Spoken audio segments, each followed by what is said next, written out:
All right, so news is broken that Nintendo may not have an E3 press conference this year. And the internet has been going crazy. We got Adam Sessler with his emergency Sessler something. Nintendo's not having a conference? What are they thinking?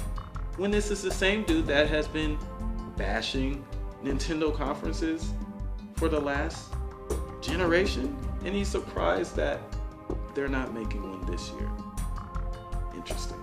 With the Nintendo Directs, it's obvious that the purpose of those were to shift away from traditional press conferences. And the Nintendo Directs have been pretty effective. Now, does that mean that Nintendo doesn't necessarily need to have an E3 press conference? Yeah.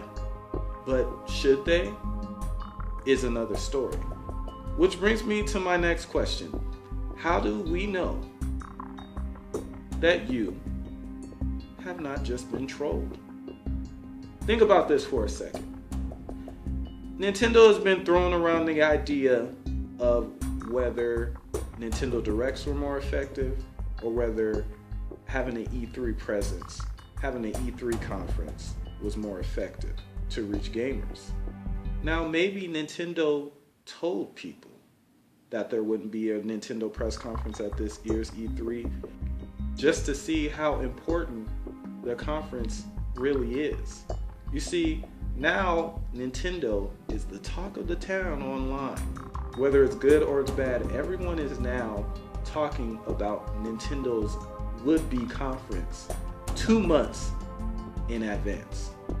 How do you know that Nintendo didn't just say they weren't going to have a conference? Just to see the reaction from the fans, from the media that constantly bashes Nintendo, to see if maybe Nintendo conferences matter a little bit more to them than they're willing to admit. Maybe a couple weeks before E3, Nintendo will say, oh, we listened to the fan outcry, everyone's outcry, and decided to have a traditional E3 conference. Maybe, just maybe, you just been trolled.